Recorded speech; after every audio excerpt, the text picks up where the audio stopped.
3장 13절 말씀 보시겠습니다.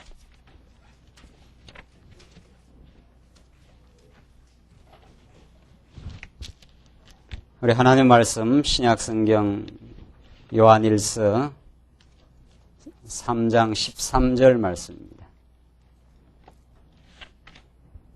차이신 줄 알고 봉독 드리겠습니다. 요한일서 3장 13절입니다. 형제들아, 세상이 너를 미워하거든 이상히 여기지 말라. 우리가 형제를 사랑함으로 사망에서 옮겨 생명으로 들어간 줄을 알거니와 사랑치 아니하는 자는 사망에 거하느니라. 그 형제를 미워하는 자마다 살인하는 자니 살인하는 자마다 영생이 그 속에 거하지 아니하는 것을 너희가 아는 바라. 우선 15절까지 봉독드렸습니다. 우리는 지금 요한 1서에 개진되는 그리스도에 대한 확정의 진리를 우리가 지금 공부해 가고 있습니다. 그리스도에 대한 확정의 그 진리야말로 요한 1서에서 유다서까지 전개되는 그 적그리스도와 그 대적하여 잘 싸워가게 하시는 그 진리의 메시지다 하는 것이 지금 요한일서 전체의 주제입니다. 요한일서 전체가 그리스도에 대한 확정의 진리입니다. 이것이 적그리스도와의 적그리스도와 대적하게 하는 그 진리의 힘이라는 거죠. 이것 외에 적그리스도를 싸워 승리하는 그 비결이 없다 하는 것이 요한일서 전체의 그 주제입니다. 적그리스도는 우리 택한 성도들, 하나님의 그 교회가 싸워야 되는 그 최종적인 그 투쟁의 대상입니다. 물론 그 이전 유대주의도 있고 세속주의도 있지만은 그 유대주의, 거짓 종교, 율법 종교 이런 것들이 그 유대주의라 할 수 있고 세속주의는 하나님보다도 보이는 이 세속적 가치를 하나님 자리에 올려놓으려는 그런 시도, 이것이 세속주의라 할 수 있는데 그 모든 것 뒤에 이 적그리스도가 도사리고 있고 적그리스도는 우리를 언제나 그 틈만 있으면은 파고 들어와서 우리의 심령을 흔들어 놓고 또 우리를 미혹해 하고 더 나아가서 교회를 파괴시켜 나가려고 하는 그런 시도들, 그것이 이 악한 세상 가운데 그것을 에베소서는 공중권세 잡은 영이라 이렇게 표현하기도 하고 사단의 영이라고 표현하기도 하고 적그리스도라고 그리스도를 대적하는 권세라 이런 뜻입니다. 이런 그 적그리스도와의 그 투쟁을 위한 유일한 그 비결, 유일한 힘은 우리의 싸움이 육체에 속한 것이 아니기 때문에 영적 싸움이고 그것이 진리에 관한 문제이기 때문에 혈과 육의 싸움이 아니라 그렇게 그 표현을 합니다. 그래서 이거는 그 진리 문제와 관련되어 있고 진리를 진리답게 바르게 깨달음으로 주어지는 마음의 평화와 기쁨, 그 감사와 희락, 궁극적으로 마음의 사랑, 이런 것들이 우리를 틈보려고 하는 그 적그리스도의 악한 영의 세력과 싸워갈 수 있다. 그렇게 하려면은 예수가 그리스도라는 사실을 신약성경 전체가 말하고 있지만 요한일서는 그것을 더 명시적으로 명백하게 다시 한번 그 그리스도에 대해서 확고하게 우리가 그 증거하고 내 스스로 그런 증명을 받는 일이 너무도 필요하다. 그거 외에는 이런 악한 영, 교회를 흔들어 놓고 우리를 미혹해 하려는 비진리의 세력, 그 비진리의 세력은 무슨 객관적으로 보이는 게 아닙니다. 보이지 않는 영적인 그 공중권세 잡은 자고 그것이 우리의 육체의 소욕을 타고 들어옵니다. 육체의 소욕을 타고 들어와서 우리로 하여금 자신이 그 죄에 있다 하는 것을 깨닫지 못하도록 하는, 그래서 자기가 의롭다고 착각하게 하는, 이것이 죄 없다고 스스로 속이면 그 요한 1서 1장에 나온 내용 아닙니까? 죄 없다고 속인다는 건 자기가 의롭다고 착각하는 거, 그리고 그 앞에서 나오는 대로 육신의 정욕, 안목의 정욕, 이생의 자랑, 다 그런 것들입니다. 이것들이 전부 육체의 소요, 적그리스도가 악한 영이 우리 진리의 약한 성도들을 흔들어 놓는 안목의 정욕에 사로잡히게 하고 이생의 자랑에 사로잡히게 해서 자꾸 자신을 하나님 앞에서 낮추고 겸손하는 것이 아니라 이생의 그 자랑에 사로잡힌다든가, 또 오늘 본문이 증가하는 대로 그 미움에 사로잡히는 이런 것들이 전부 악한 영들의 적그리스도의 그 유혹이고 도전이라는 거죠. 자, 이 모든 것들을 결국 이기게 하는 것은 그리스도에 대한 확정이고, 우리 신약 성경 전체가 말하는 그 일을 누가 하시는가 하면은 예수님이 십자가에 죽으시고 부활하시고 성천하셔서 보내신 성령께서 이루어 가시는, 오신 성령, 약속대로 오신 성령께서 성령의 우리는 성취 사역 가운데 이 투쟁이라는 비진리와의 투쟁, 적그리스도와의 그 투쟁이 놓여져 있습니다. 그러니까 그리스도에 대한 확정을 해주는 분이 성령, 약속대로 오신 성령의 사역이라는 거죠. 지금 오늘 본문 말씀 전체를 그렇게 우리가 이해를 하셔야 우리가 이 본문에서 우리로 하여금 그리스도로 확정케 하고 마침내 이생의 자랑, 자기 기만, 미움, 이것으로부터 승리의 길로 인도하게 하시는 그 진리의 힘이 우리들에게 증거됩니다.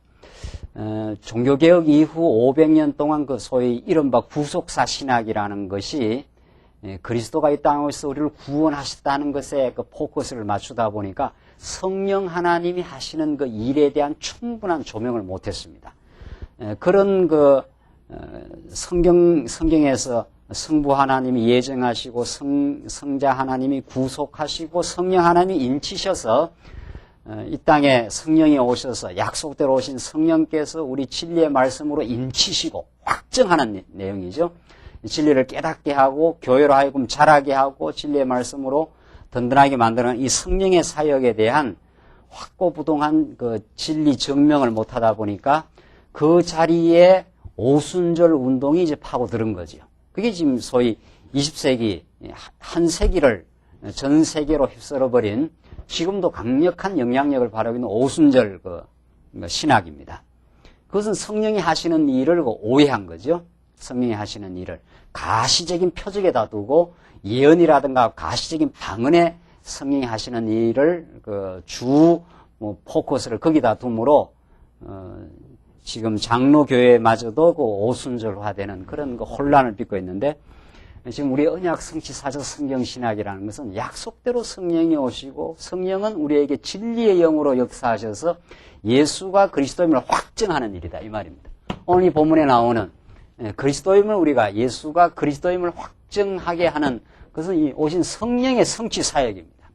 성령께서 오늘의 교회를 든든하게, 오늘 교회에 속한 성도들을 잘 싸워 이기게 하시려면은 어떤 인위적인 방법으로 되지 않는다는 거죠.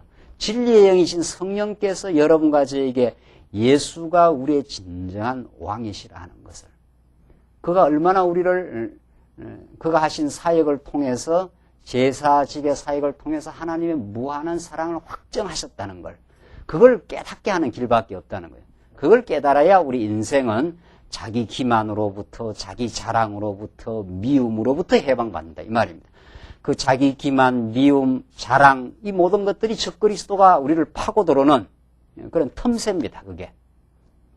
그걸로부터 해방되는 길이 다른 길이 없다는, 그게 성령의 사역이라는 거죠.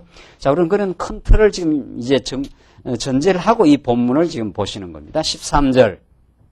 오늘 본문 13절은 우리 지난 시간 계속한 대로 적그리스도의 정체에 대해서, 적그리스도가 출현했고 적그리스도가 나타난 증거들을 이제 13장 앞부분에서 말해줬는데, 오늘 13절로부터 24절은 계명을 지키는 자는 주 안에 거하는 증거임을 밝혀줍니다. 계명을 지키는 자. 그러니까 이때 계명 지킨다는 게 예수가 그리스도임을 믿고 성도가 성도 간에 사랑하게 되는 것이라 그랬죠. 이때 계명이라는 것은 이것이 성령이 우리 안에서 진리로 역사하시는 일인데 그것이 우리가 주 안에 있다는 증거라는 거예요. 우리가 주 안에 있다는 증거가 뭐냐?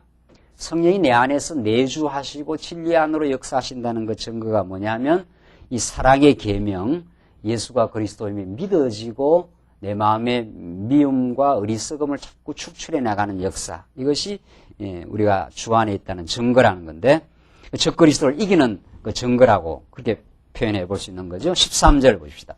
형제들아 세상이 너희를 미워하거든 이상히 여기지 말라. 이때 세상 하는 것은 뭐 보이는 이 가시적인 세상이 아닙니다. 악한 권세에 사로잡혀 있는 어두운 세력으로서의 세상입니다. 무슨 말인지 아시겠죠?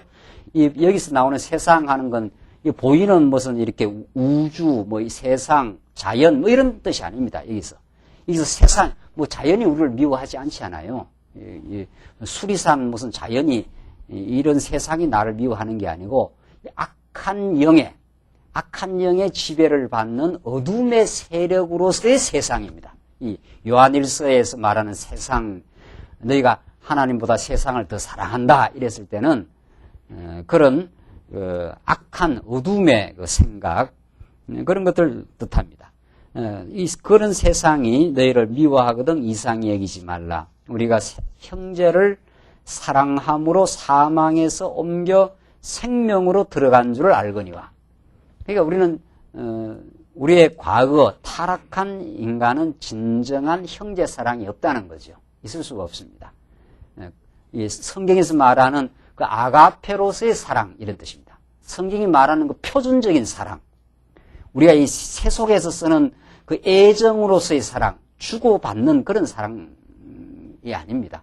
당신이 나에게 잘해줬기 때문에 내가 잘해준다. 이런 정을 나누는 이런 차원이 아니고, 그건 잘해주다 잘 안 해주면 당장 그 사랑이 미움으로, 그 정오로 바뀌지 않습니까? 그게 이제 이 세상적 사랑이라면은 성경에서 형제를 사랑함으로 하는 것은 하나님이 우리를 사랑한 그 사랑의 풍성한 깨달음이 흘러나가는 그 아가페적 사랑입니다. 그것은 그 형제가 날 뭘 잘 해주었기 때문에 사랑하는 게 아닙니다. 형제가 나에게 어떤 유익을 줬기 때문에 사랑하는 사랑이 아니라 흘러나가는 사랑, 그 은혜로서의 사랑 이런 뜻이죠. 그냥 그 형제가 사랑스러워 보이는 거죠. 그 형제가 어떤 조건하고 관계없이.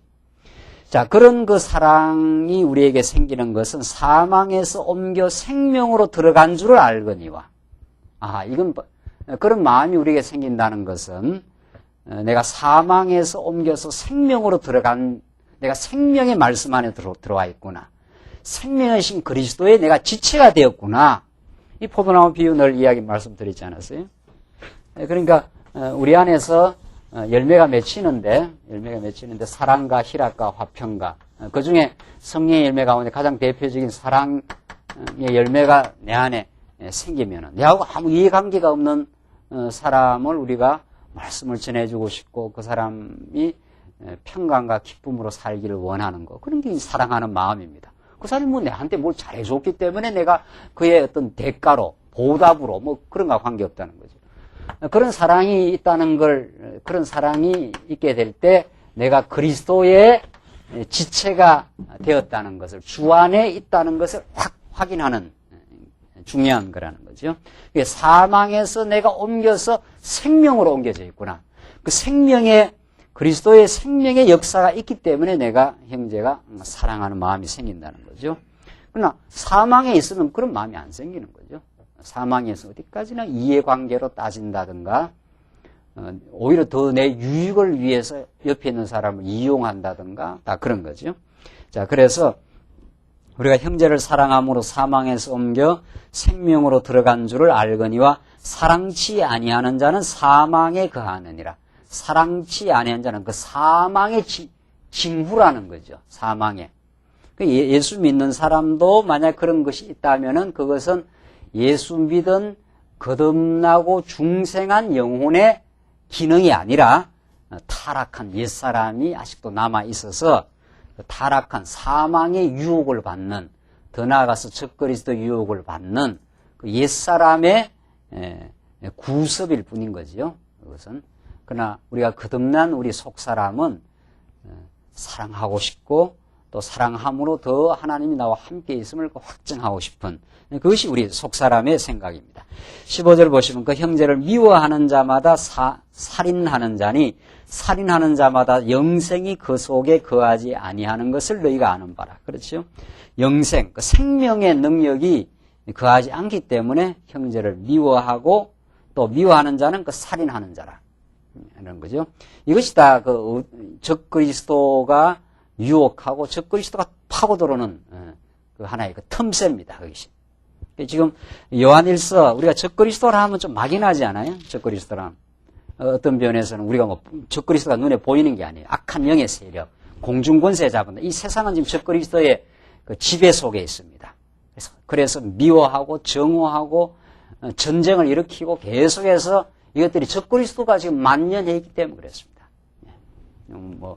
며칠 전에 9.11 사태, 몇 주년 지냈다 하는데, 그 참 비행기를 몰고 그 많은 사람들을 죽이는 일을 서슴치 않고 하는, 그게 이제 미움에서부터 그 살인이라고 하는 그 일이 생겨나는 거 아닙니까? 그 사람만 그런 게 아니에요. 우리가 하나님의 말씀에 사로잡히지 않으면, 예수가 그리스도임을 확정받지 않으면은 그 틈이 생기는 거거든요. 그 틈이 생기기 시작하면 우리가 거기에 유혹을 이제 받게 되는 거죠. 그런 그 적그리스도의 그 유혹을 받는다는 것이 요한 1서 앞에서부터 여러 가지 그 이야기를 합니다. 그 스스로 속이는 거, 스스로 속이는. 죄 없다 하는 건 스스로 속이는 것이다. 이게 적그리스도의 유혹을 받은 거죠. 우리가 그리스도 안에 있으면 내가 죄 있다고 고백할 수밖에 없다는 거죠. 그리스도 안에 있는 사람은 누구라도 내가 하나님 앞에서 하나님이 나를 만약에 감찰하실진데 누가 하나님 앞에 설 수 있겠습니까? 이렇게 되는 게 그게 우리가 그리스도 안에 있는 그 뚜렷한 징조죠. 진리의 말씀이 사라지면 내가 무슨 죄가 있느냐. 이렇게 되는 건 스스로 속인다는 거예요. 스스로 속이면 모든 게 다 뒤틀어지는 거예요. 이생의 자랑, 앞에서 나오는 대로 이생의 자랑, 안목의 정욕, 보이는 정욕, 여기서 나오는 형제를 미워하는 미움, 이런 모든 것들이 전부 적그리스도의 그 공격에 공략당한 상태라 이런 거죠. 진리가 미혹자가 미혹하는 영이 우리를 지배하면은 내가 굉장히 어려운 걸로 스스로를 속이게 되거나 자꾸 자기를 자랑하게 되거나 육신의 어둠의 유혹을 받게 되면은 우리는 그리스도만이 우리의 자랑이시고 하나님의 살아계심이 우리의 기쁨이고 하나님 우리를 무궁히 사랑하심이 우리의 그 자랑의 내용이 되는 거죠. 하나님이 우리를 얼마나 사랑하신다는 것. 그리스도를 통해 그리스도가 십자가에 죽으신 그것이 우리에게 무한한 그 영광이요 자랑이라는 것. 사도 바울이 그 많은 그 육신적 그 자랑거리를 그 십자가 앞에서는 완전히 그 배설물로 여기지 않습니까? 그 십자가야말로 하나님이 우리를 얼마나 사랑하신다는 구체적인 그 징표라는 거죠. 그렇게 하나님이 나를 사랑할 수가 없는 거죠. 부모가 자식 사랑하기 위해서 많이 그 고생하는 것을 보여주는 것이 그 사랑의 그 징표라면은 하나님 우리를 사랑하신다는 최고의 징표는 당신의 아들 독생자를 이 땅에 보내서 십자가에 못 박아 고통받게 하는, 그래서 우리의 모든 죄를 대신 치러주시는 그 역사. 그것이 우리의 무한한 자랑이 되는 거죠. 그 십자가를 우리는 통해서 하나님을 알고 나면은 내가 이 땅에서 하는 거, 이 땅에서 남들보다 조금 낫는 게 있다 칩시다.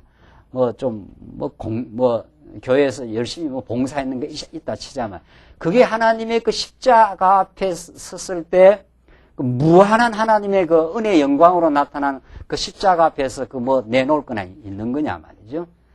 그렇게 하면 이게 사라지거든요.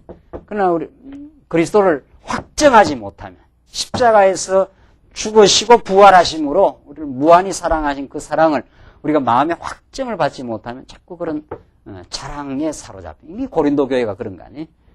내가 여기서 더 우월하다. 그 자랑거리를 자꾸 내놓고, 이렇게 되면 그게 꼭 시기를 불러일으키고, 그렇게 되면 그게 갈등의 요소가 되고 분쟁의 요소가 되는 거죠. 그러니까 요한일서의 말씀이 적그리스도의 싸움은 정말 우리 내면의 싸움입니다. 적그리스도가 뭐 무슨 밖에 이렇게 보이는 뭐 혈과 육의 그 총 들고 칼 들고 싸우는 게 아니라 그 어둠의 유혹이 내 마음속에 자꾸 비집고 들어오는 거죠. 그래서 자꾸 형제가 내하고 스타일이 맞지 않는 형제가 미운 마음이 자꾸 든다라든가.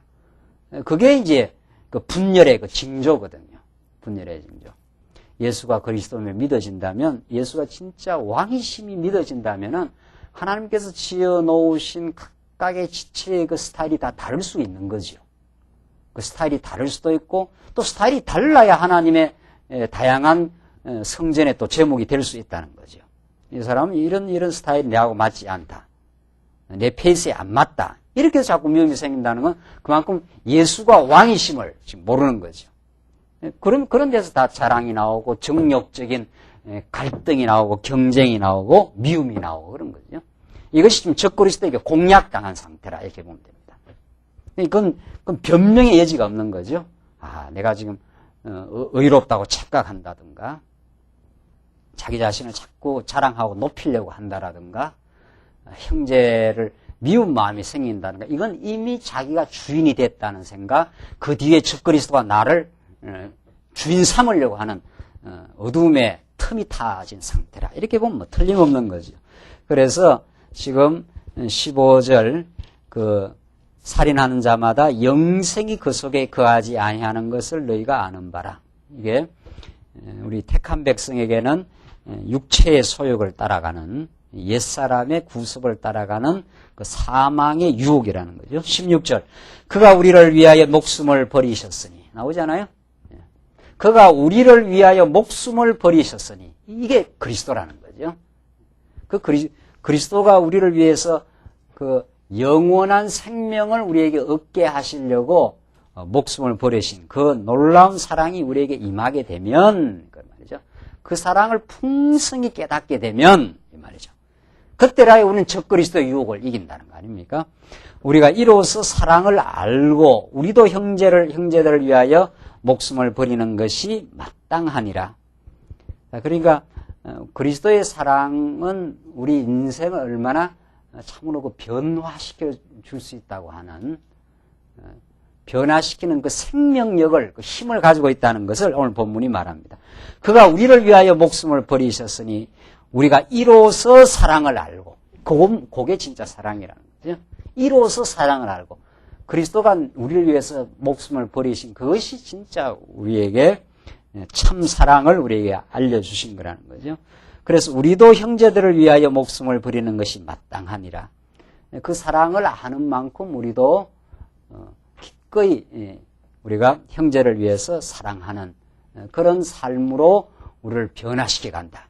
그 미움을 극복하게 된다는 거죠. 그 앞에 그 미움이 살인을 낳고 그것이 적그리스도의 유혹이라면은 이제 십자가를 통해서 목숨을 버리신 그 무한한 은혜와 사랑이 우리에게 넘치기 시작하면은 우리도 그 사랑을 알게 되고 그 사랑을 풍성히 알고 거하는 만큼 형제를 위해서 사랑하게 된다는 거죠. 17절 누가 이 세상 재물을 가지고 형제의 궁핍함을 보고도 도와줄 마음을 막으면 하나님의 사랑이 어찌 그 속에 거할까 보냐. 자녀들아 우리가 말과 혀로만 사랑하지 말고 오직 행함과 진실함으로 하자. 이것이 바로 성령께서 역사하실 때 구체적으로 이제 말과 혀로만 아니고 행함과 진실함으로 구체적인 그 희생과 구체적인 버림과 우리가 뭐 교회 연보라는 게 그런 거 아닙니까? 교회 연보라는 게 이게 버릴 연자 아닙니까? 번역을 잘했니? 연보를 성경에서는 이거 성도 섬기는 일 여러 가지 표현을 합니다. 연보를 성도 섬기는 일 또 다른 표현은 이걸 하나님의 그 은혜에 동참했다. 여러 가지 표현을 다 그 맥락이 다 통하는 말들이죠. 하나님의 은혜가 아니면 우리는 성도 섬길 수가 없습니다. 은혜가 임하지 않으면 내 것을 버릴 수가 없습니다. 연보라는 건 그리스도가 날 위해서 목숨을 버림으로 여러분과 제가 생명을 얻었지 않습니까? 그런 그리스도의 마음이 우리에게 임함으로 이 땅에 사는데 그렇게 그 소중한 재물 그것을 우리는 즐거움으로 기꺼이 그것이 성도를 섬기는 마음으로 그렇게 할 수 있는 거 아닙니까? 연보적 삶이라는 것이. 물론 단순 연보라는 건 그 어떤 물질 그 자체만을 의미하는 건 아닙니다. 그러나 그 마음이, 그리스도의 마음이 물질적 방식으로 표현될 수가 있는 거죠. 또 실제 진리를 지키고 진리를 전승하는 일, 이게 교회를 세워가는 일. 교회를 세운다는 것은 성도를 섬긴다는 뜻이죠. 거기에 하나님께서 역사를 하시면은 거기에 함께 그 동참하는 일, 그 버리는 일, 그 짐을 지는 일, 그건 정말 그 그리스도의 마음으로만 가능한 거죠. 첫날에 우리가 연보의 바른 그 의미를 몰랐을 때는 내가 이걸 함으로 11조를 함으로 내가 더 많은 복을 받을 수 있다. 그건 연보가 아닌 거죠. 그거는 거래 관계고, 그거는 상업적 거래 관계죠. 내가 이만큼 투자를 하고 그만큼 얻어낸다고 생각한 거니까 그건 하나님은 그런 연보를 받는 게 아니죠.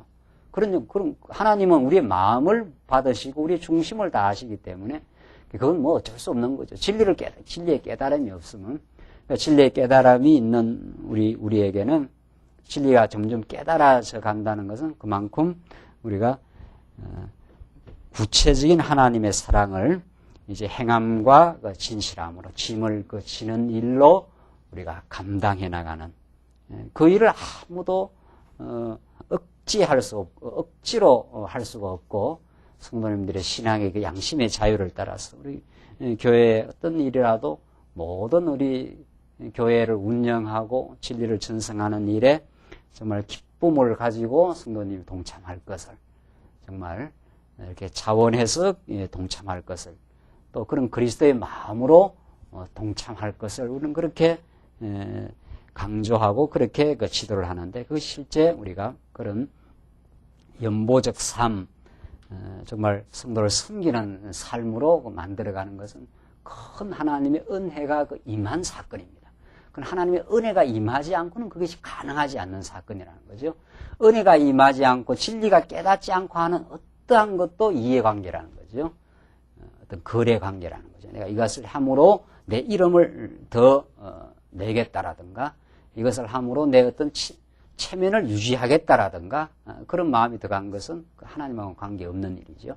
정말 성도를 섬기는 일에, 섬긴다는 건 이미 사랑이 전제되어 있으니까, 내가 이 짐을 짐으로 다른 성도가 조금이라도 짐이 덜 졌으면 하는 그런 섬기는 마음, 사랑하는 마음이 우리에게 역사할 때 정말 그 행복한 연보를 우리가 할 수 있습니다. 그걸 하고 나서 더 감사한 게 참 연보라 그렇게 합니다. 하고 나서 내가 짐 지는다는 게 쉬운 일이 아니잖아요.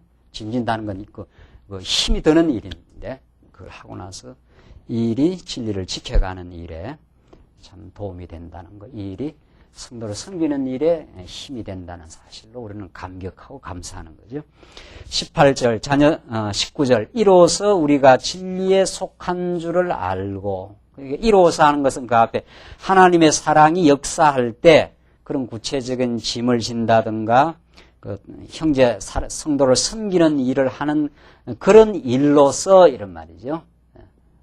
정말 우리가 진리를 깨닫고 함께 그 짐을 지고 우리가 성도 섬기는 일에 동참하는 그런 일로서 그게 우리가 진리에 속한 줄을 알고 그렇게 되는 거죠. 그럼 구체적인 그런 열매가 우리 삶 속에 있을 때 실제 짐을 지고 우리가 성도 섬기는 사랑하는 마음으로 그렇게 했을 때는 우리가 그리스도에 속한, 진리에 속한 사람이구나 하는 것을 그런 삶을 통해서 확증을 다시 받는다는 거죠.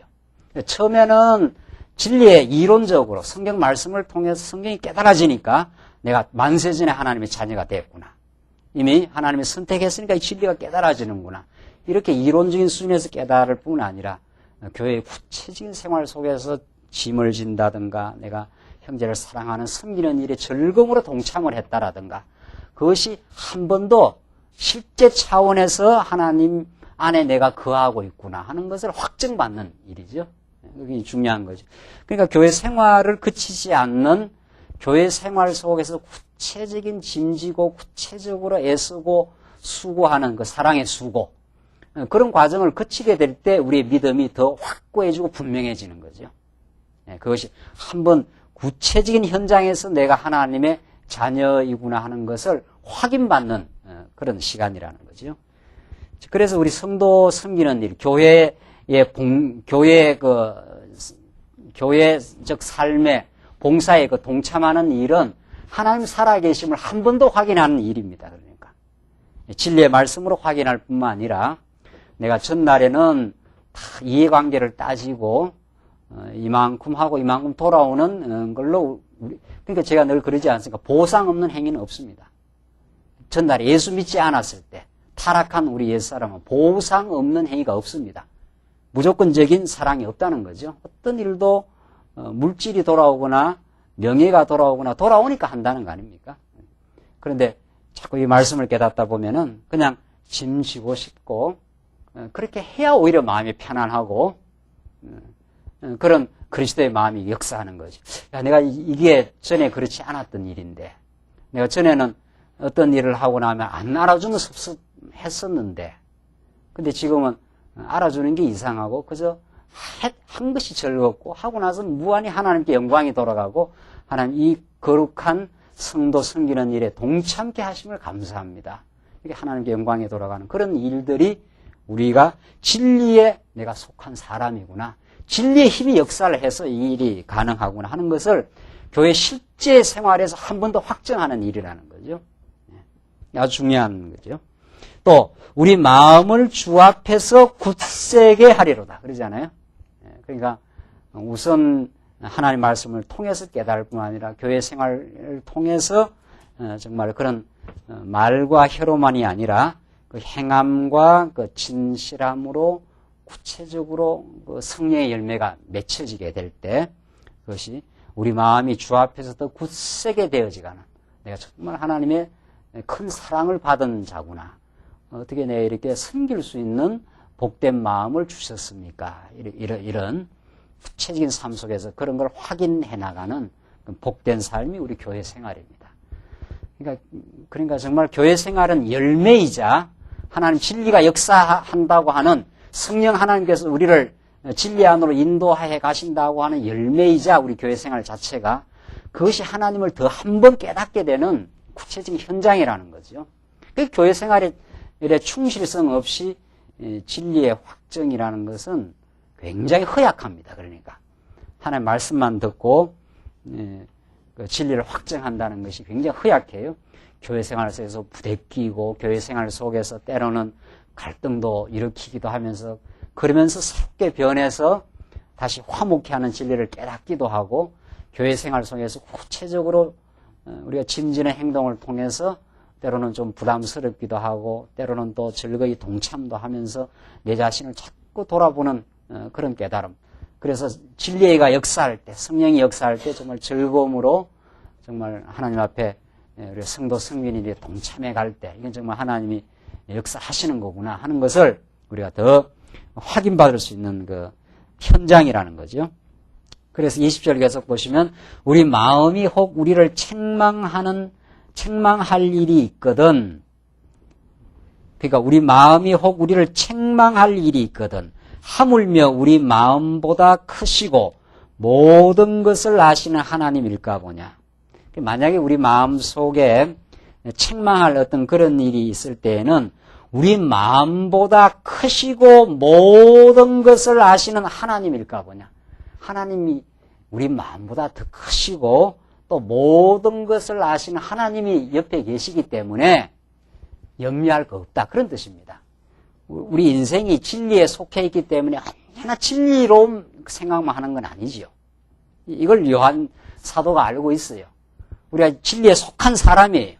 이미 또 그리고 장성한 그리스도의 분량 하나에서 우리가 전진하지만 아직은 적그리스도 악한 세력의 유혹을 받는 우리들이기 때문에 마음에 그 책망할 일이 있을 수 있다는 거죠.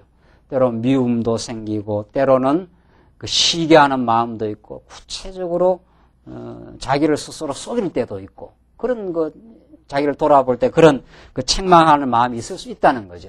그러나 우리 그런 마음보다도 훨씬 크시고 우리 모든 연약함을 잘 아시는 우리 하나님이 우리가 함께 있기 때문에 흔들릴 거 없다는 거죠. 그 하나님이 우리를 또 새롭게 하시고 우리를 그리스도를 확정시켜 주셔서 우리를 승리의 길로 다시 인도를 해 간다는 거죠.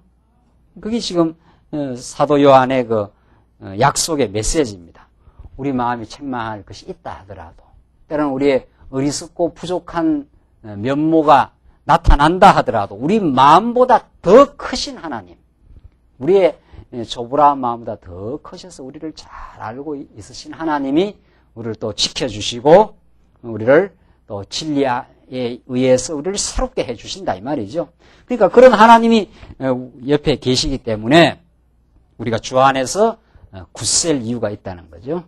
21절 사랑하는 자들아 만일 우리 마음이 우리를 책망할 것이 없으면 또 혹이라도 우리가 진리에 잘 사로잡힌 바 되어서 그런 게 없으면 하나님 앞에서 담대함을 얻고 그래 그 앞에서 책망할 것이 있더라도 우리 하나님이 우리를 위로도 해주시고 우리가 어리석음이 있을 때 말이죠. 위로해 주시고 우리를 또 붙들어 주실 것이고 만약에 그런 책망할 것이 없이 진리 안에서 지금 당당하게 살아갈 때는 하나님 앞에서 담대함을 얻고 무엇이든지 구하는 바를 그에게 받나니 이건 진리의 이끌림을 받을 때입니다. 하나님 약속을 구하고 하나님 나라가 이 땅 위에 이루어지기를 구하고 모든 범사를 통해서 하나님을 인정하기를 원하고 이게 다 우리가 구하는 바 아닙니까? 우리 예수 믿는 사람은 이 요한일서는 인간이 타락한 상태, 죄에 있는 상태에 지금 놓여있다는 걸 대전제로 이 말씀을 지금 하고 있는 겁니다. 그러니까 우리는 타락한 상태, 아직도 육신의 소욕 가운데, 이생의 자랑 가운데 진리의 말씀이 붙들리지 않는 순간 우리는 그렇게 들어가니까 그런 우리 인생이 성령이 역사하시면 말할 수 없는 탄식으로 우리가 간절히 추구하는 바가 생겨난다는 거죠. 하나님 아버지, 내가 이 생의 자랑에 이끌려 가지 않게 하시옵소서.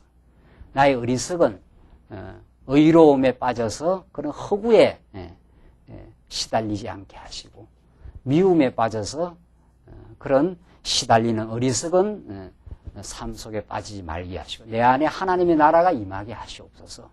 진리가 역사하시고 예수가 그리스도임이 더욱더 믿어지게 하시옵소서. 그래서 당신이 참으로 인생과 우리 교회의 왕이 되심을 인정하고 그런 눈으로 하나님이 왕이 되셔서 온 우주 만물을 온 우리의 삶의 환경을 인도한다고 그렇게 믿어지게 하시옵소서. 그게 우리의 간절히 구하는 내용입니다. 그게 그런 거 구하는 내용을 하나님께서 응답해 주신다는 거죠. 그게 약속을 구하는 거니까 하나님 나라가 우리 안에 임할 것을 그런 우리 안에 진리를 추구하는 하나님 나라가 임하기를 구하는 그것은 꼭 응답을 받는다는 거죠. 무엇이든지 구하는 바. 이때 무엇이든 물론은 진리 안에서 무엇이든지입니다. 그 약속의 말씀 안에서 구하는 바를 우리는 그렇게 해석해야 되죠. 그에게 받나니 이는 우리가 그의 계명들을 지키고 그 앞에서 기뻐하는 것을 행함이라. 자, 그러니까 우리가 간절히 기도하면 그 약속을 붙들고 성령께서 우리 말할 수 없는 탄식으로 간절히 기도하면은 그 응답을 받게 돼 있는데 그것이 그 계명을 지키는 일이고 그 앞에서 기뻐하는 것을 행하게 되는 일이라.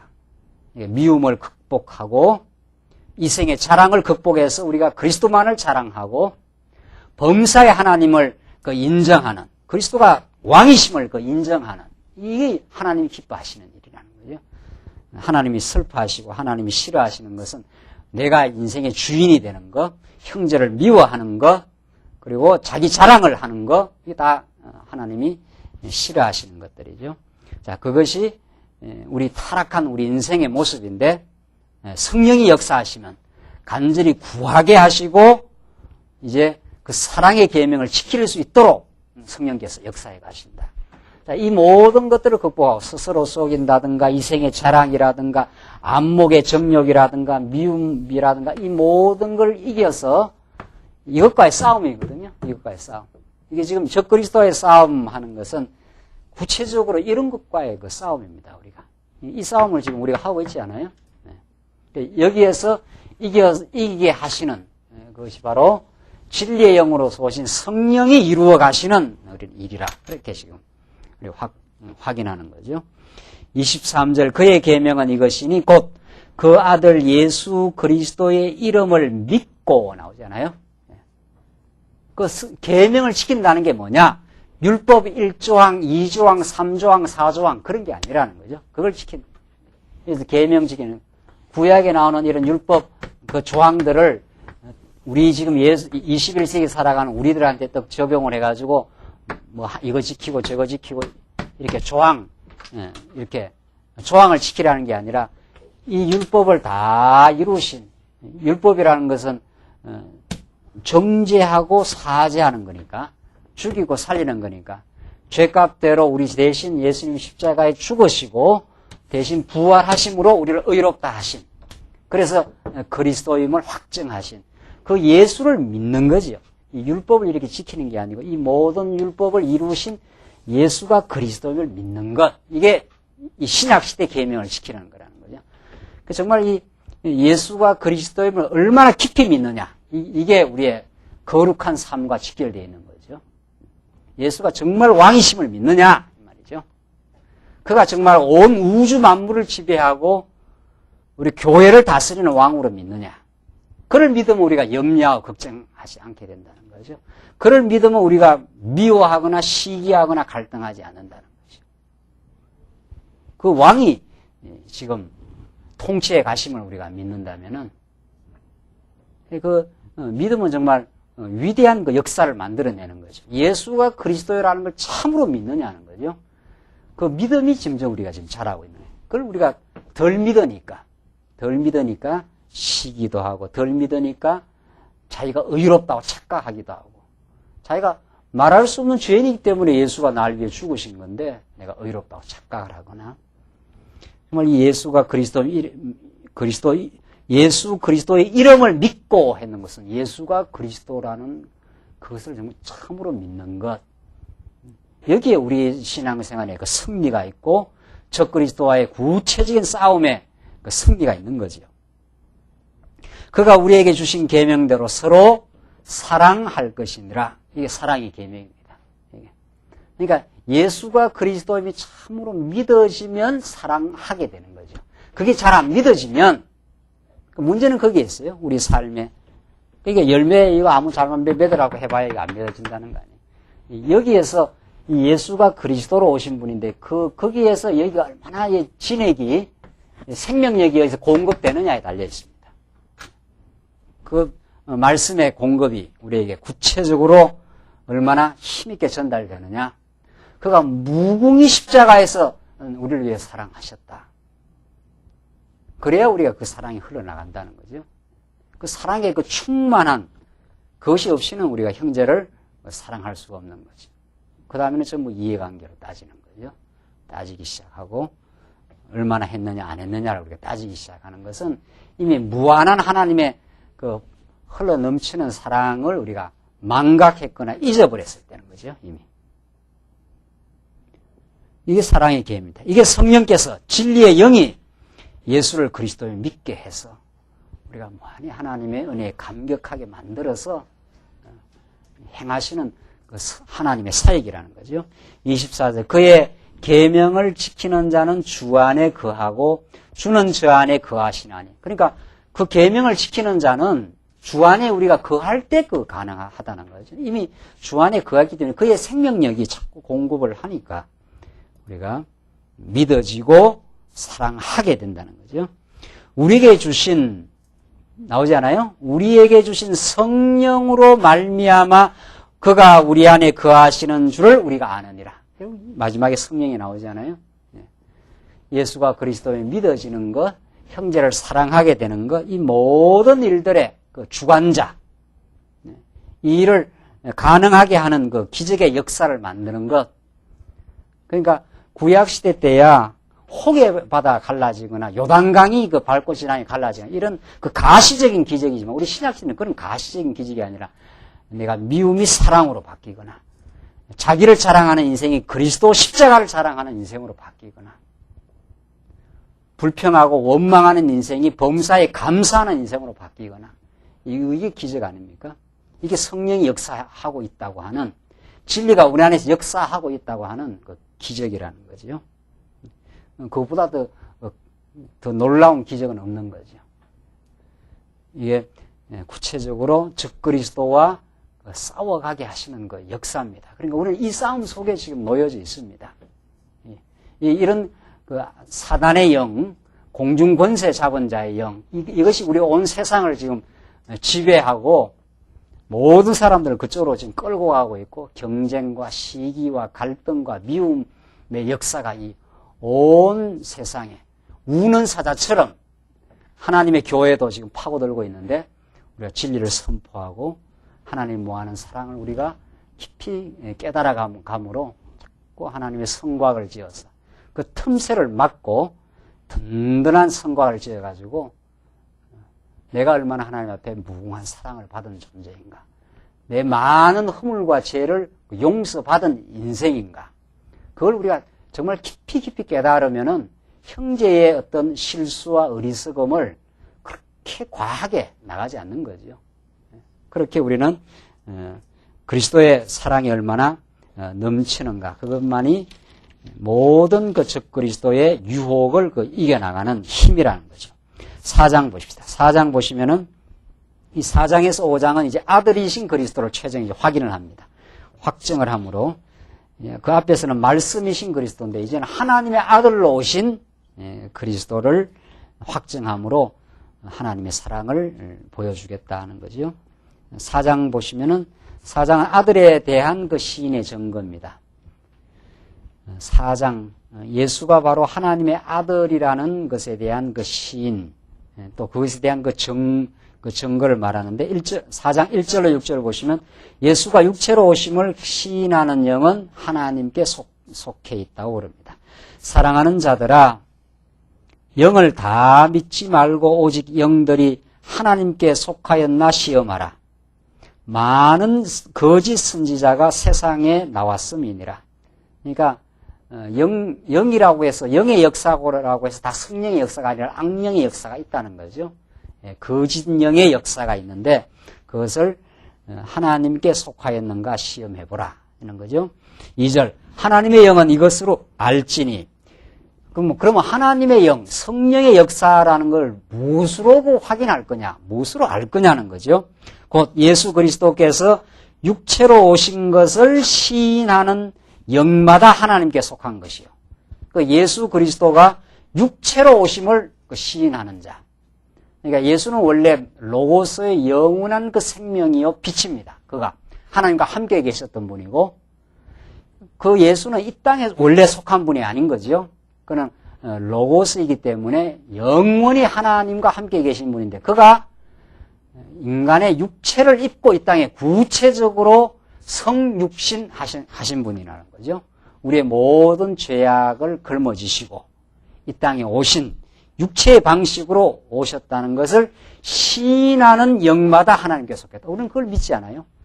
하나님이 당신의 그 무한한 은혜와 사랑을 가르쳐 주기 위해서 적극적으로 계시하시기 위해서 하나님의 사랑을 나타내신 바 되어서 육체로 오셨습니다. 그래서 예수님이 제자들과 같이 먹고 마시고 우리 인생이 겪어야 될, 죄악된 인생이 겪어야 될 모든 고난의 짐을 지고 십자가에 면류관을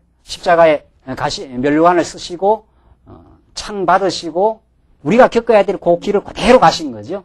그래서 하나님의 사랑을 구체적으로 확인시켜 주신 분, 더 이상 그렇게 분명하게 확인시켜 줄 수 없는 방식으로 확인시켜 주신 분, 그게 이제 육체로 오셔서 우리의 모든 슬픔과 질고를 걸머지고 고난받으시고 마침내 죽으신 분, 그렇게 하나님께서 당신의 그 사랑과 은혜를 확인시켜 주신 분이라.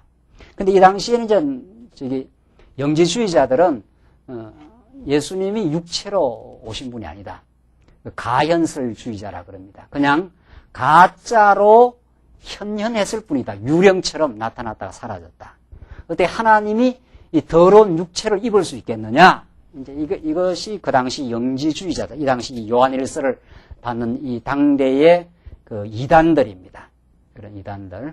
예수와 인간의 몸을 입고 육체의 방식으로 왔다는 걸 거부하는 자들입니다. 이건 자유주의 신학자들도 오늘날 예수님이 그 신화적 존재이고 예수는 한 인생일 뿐이다. 도덕 교사일 뿐이라는 거죠. 그렇지 않습니다. 예수는 진짜 우리 육체로 오시고 우리가 동일한 인간으로 우리 죄를 다 짊어지시고 오신 분이에요. 그러니까 예수님이 마리아의 몸에서 잉태된 사건부터가 복음의 출발인 거죠. 그것이. 그러니까 하나님이 자기의 영광의 보호자를 버리고 가장 죄악의 몸을 짊어진 거죠. 그 부모가 자식이 잘못했을 때, 실제 문제는 자식이 잘못했는데 부모가 가서 이제 빈다든가 부모가 완전히 낮아져가지고 그 자리에서 자식을 잘못을 대신 받겠다고 하는 그런 모습이죠. 예수님이 죄인의 몸으로 잉태로부터 시작해서 우리의 모든 죄를 지금 대속해 가는 겁니다. 그러니까 예수님의 일거수일투족, 보험서에 나타나는 잉태, 출생, 고난, 십자가의 죽으심, 이 모든 것들이 하나님의 그 사랑의 그 현현이라는 거죠. 보여주시는 거예요. 그걸 우리는 인정하기 때문에 우리는 여러분과 저는 하나님의 속한 자라는 거죠. 이걸 부정하는 자들은 적그리스도의 영이라는 것이죠. 예수를 시인하지 아니하는 영마다 하나님께 속한 것이 아니니 이것이 곧 적그리스도의 영이라. 오리라 한 말을 너희가 들었거니와 이제 벌써 세상에 있느니라. 이런 적그리스도의 영들이 이 당시 아주 바로 했다는 거죠. 4절 형제들아 너희는 하나님께 속하였고 또 저희를 이기었나니. 그러니까 요한 사도는 예수님이 십자가에 부활하심으로 이긴 것을 이미 택한 백성이 이긴 것으로 그렇게 보는 거죠. 이는 너희 안에 계신 이가 세상에 있는 이보다 크심이라. 너희 안에 계신 그 그리스도가 세상에 있는 악한 영과는 비교 안 될 만큼 이미 승리하신 분이고 그 승리를 우리에게 그저 베푸신 분이기 때문에 그를 이제 믿고 나가라는 거죠. 그 안에 승리가 있고 그 안에 참된 소망이 있고 그 안에 구속함이 있고 그 안에 영광이 있고 그 안에 삶의 가치와 의미가 있기 때문에 그걸 붙들으라는 거죠. 그를 잊어버리면은 우리는 적그리스도의 유혹에 빠지고 이생의 자랑에 빠지고 미움에 빠지게 된다는 거죠. 5절 저희는 세상에 속한 거로 세상에 속한 말을 하며 세상이 저희 말을 듣느니라. 우리는 하나님께 속하였나니 하나님을 아는 자는 우리의 말을 듣고 하나님께 속하지 아니하는 자는 우리의 말을 듣지 아니하나니 진리의 영과 미혹의 영을 이로써 아느니라. 그러니까 하나님의 속한 자, 하나님의 속한 택한 백성은 이 진리의 영의 인도를 따르고 진리의 말씀을 들으면 그걸 알아듣는다는 거죠. 그게 우리가 지금 성령의 인도함을 받고 있다는 구체적인 확인이라는 거죠. 하나님의 말씀을 자꾸 듣고 싶고 이 말씀에 의해서 위로를 받고 싶고 이 말씀에 의해서 새로운 깨달음을 얻고 싶고 우리가 얼마나 어리석었다는 걸 발견하고 싶고 그런 거죠. 그래야 우리는 자꾸 지혜의 길로 우리가 가게 돼 있죠. 하나님의 말씀을 듣지 않으면 어리석은 가운데 있으면서도 죄악 가운데 있으면서도 그 죄를 죄로 깨닫지를 못하는 거죠. 이게 참 이 요한일서가 가르치는 아주 강력한 메시지입니다. 빛 가운데 거해야 우리의 어둠이 드러난다는 거죠. 하나님의 말씀, 빛이 우리에게 비치지 않으면 우리는 계속해서 이런 그 적그리스도 유혹에 빠집니다. 스스로를 속여요. 스스로를. 죄 없다 하고 내가 의롭다고 착각하고 자기 자랑에 빠지고 안목의 정욕, 보이는 것마다 자꾸 유혹에 빠지게 되고 미움에 빠지게 되면서도 그것이 지금 내가 아주 적그리스도의 유혹을 받고 있다는 것도 모르는 거죠. 그게 끌려들어간다는 거죠. 그래서 우리는 하나님의 거룩한 빛된 말씀, 진리의 말씀에 확 비치면은 아하, 내가 지금 어둠이구나. 이것이 빨리 드러나고 그래서 우리는 지혜의 말씀을 추구하게 되고 그 안에 승리가 있다는 것을 우리는 발견하게 된다는 거죠.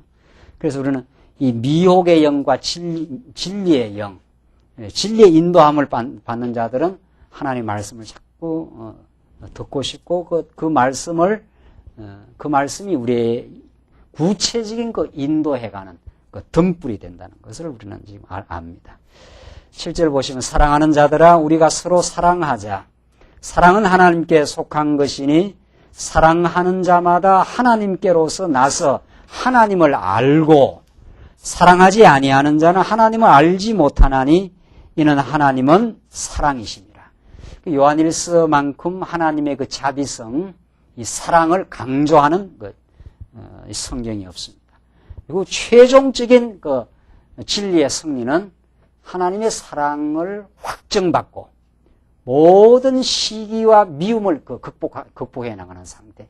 그게 가장 거룩함에 이르러가는 하나님으로부터 우리의 사랑하심을 확인받고 마음의 평화를 얻고 우리가 성도를 사랑하는 상태에 있다면은 우리는 승리의 길로 지금 가고 있다는 거죠.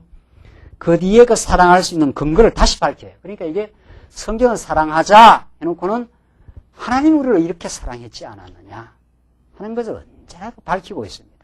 내 능력으로 하는 게 아니라 하나님의 사랑의 확정을 받으면 이런 말이죠. 그 9절이 그걸 말해요. 하나님의 사랑이 우리에게 이렇게 나타난 바 되었으니 하나님이 자기의 독생자를 세상에 보내시면 저로 말미암아 우리를 살리려 하심이니라. 우리가 다 죽었던 영혼들이니까. 그래서 사망 권세에 이끌려 다니던 영혼들이니까 경쟁하고 시기하고 미워하던 그런 적그리스도에 끌려다니던 우리를 살리려 했지 않았느냐. 그래서 우리가 살아났지 않았는가. 그 그리스도가 아니면 우리가 지금도 사망 권세에 이끌려서 허망한 삶을 살 수밖에 없지 않느냐. 이게 요한일서의 외침입니다.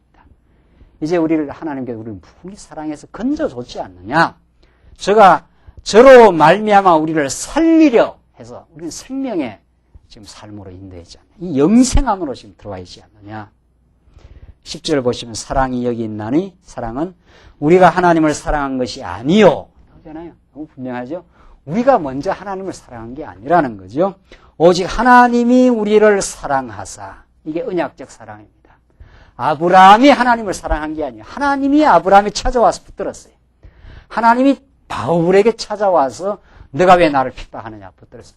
하나님이 여러분과 저에게 나타나셔서 성령으로 임하셔서 우리를 사랑해 주신 거죠. 이게 우리의 특권이고 우리 하나님의 자녀됨이고 이게 하나님이 우리를 버리지 아니하심입니다. 우리 죄를 위하여 화목제로 그 아들을 보내셨음이니라. 이렇게 해준 근거가 있지 않느냐 이 말이죠. 사랑하는 자들아 하나님이 이같이 우리를 사랑하셨은즉 우리도 서로 사랑하는 것이 마땅하도다.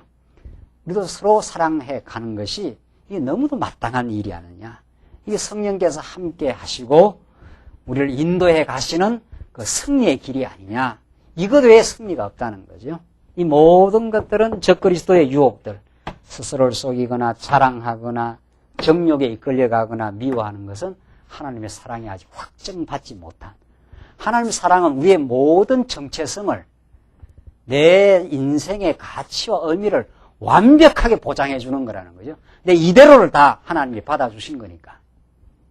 그러니까 더 요구할 것도 없고 부러울 것도 없는, 그래서 시기할 것도 없고 경쟁할 것도 없는 그런 완벽한 하나님의 사랑의 대상이 우리가 되었다는 사실. 거기에 승리의 길이 있고, 거기에 미움을 극복하는 길이 있고, 거기에 시기를 극복하는 길이 있고, 허탄한 자기 자랑으로부터 해방되는 길이 있다는 거죠. 그 외에 다른 길은 없다고 지금 요한일서는 우리에게 여러 차례 하나님의 사랑하심을 우리에게 못 박아 주고 있습니다. 기도하십시다. 우리 자비하신 하나님 아버지, 이렇게 베푸신 은혜와 사랑을 감사합니다. 온통 세상이 악한 영의 지배를 받아 공중의 권세 잡은 영들이 이 세상을 희롱하고 지배하고 심지어는 교회까지 우는 사자처럼 도전하는 이 시대에 우리가 살고 있습니다. 하오나 우리 하여금 진리의 말씀을 깨닫게 하시고 하나님이 그리스도를 통해서 확증해 주신 그 무한한 사랑 안에 우리의 삶의 기쁨이 있고 우리 삶의 가치가 있음을 저희들이 말씀을 통해서 확인받습니다. 그 사랑 안에서 우리는 더 이상 부러울 것이 없음을, 그리스도의 사랑 안에서 우리의 참된 인생의 가치가 이미 결정되어 있음을 저희들 깨닫고 날마다 삶 속에서 범사에 하나님을 인정하며 참으로 승리의 삶으로 우리를 인도하시옵소서. 예수님 이름으로 기도하옵나이다. 아멘.